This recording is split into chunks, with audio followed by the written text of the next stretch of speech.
Ռուս-ուկրաինական պատերազմի ընթացքը շարունակում է որոշվել ոչ միայն մարտադաշտում, այլև քաղաքական հարթակներում։ Ռուսական կողմը հաղորդում է ցամաքային ճակատում առաջխաղացման և նոր տարածքների նկատմամբ վերահսկողություն սահմանելու մասին։ Ուկրաինան իր հերթին մեծացնում է Ռուսաստանի տարածքի խորքում անօդաչու թռչող սարքերով հարվածների հաճախականությունը։ Թիրախավորվում են ինչպես նավթավերամշակման և լոգիստիկի ենթակառուցվածքները, այնպես էլ տարբեր ընկերությունների պահեստները։ Քաղաքագետների գնահատմամբ պատերազմի հնարավոր հանգուցալուծումն այս փուլում պայմանավորված է ոչ այնքան ռազմական գործողությունների ընթացքով, որքան միջազգային քաղաքական զարգացումներով։ Դժվար է ասել հաջողությունները կամ ռազմական նախաձեռնությունը ում կողմն է, որովհետև եթե Ռուսաստանը փորձում է ցամաքային գործողությունների միջոցով հասնել հաջողության, որոշակի տարածքներ գրավելով, ապա ուկրաինական կողմը ԱԹՍ-ների միջոցով ընդ որում այս ընթացքում կարողացել է ստեղծել բավականին հեռահար օդաչու թռչող սարքերի զինանոց, որը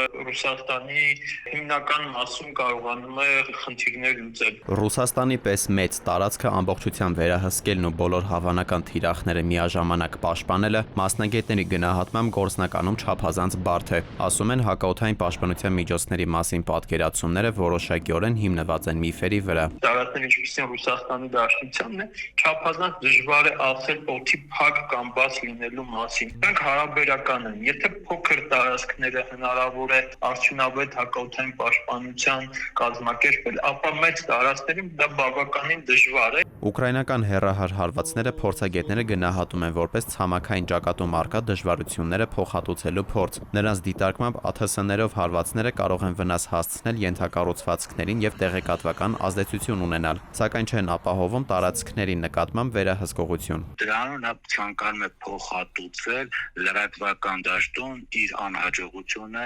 ցամաքային ճակատում, որովհետև պատերազմը հաղթում են ոչ թե նրանք, ովքեր կարողանում են ԱԹՍ-ով թեկուզ 500 կամ 1000 կիլոմետր հեռավորության վրա գտնվող նավթի գործարան հարվածել, այլ նրանք են հաղթում, ովքեր կարողանում են տարածքներ վերցնել իրենց հսկողության տակ, իսկ ռուսական կողմը կարողանում է տարածքները վերցնել։ Ռուսաստանը զուգահեռաբար շարունակում է ընդլայնել զինված ուժերի կառուցվածքը։ Ռազմաշինարարական ստորաբաժանումների ստեղծման պայմանավորված նախագահ Պուտինը 25,000-ով avելացրել է զինված ուժերի հաստիքային թվաքանակը։ Հունիսին Պուտինը զինված ուժերի հաստիքային թվաքանակը սահմանել էր 2,299,130 մարդ, այդ թվում 1,510,000 զինծառայող։ Ըստ մասնագետների թվաքանակի ավելացումը կարող է Ռուսաստանին հնարավորություն տալ ոչ միայն ամրապնդել գործող ուղղությունները, այլև Ուկրաինայի համար նոր հատվածներում լրացուցիչ ճնշում ստեղծել։ Ուկրաինացիները մարդկային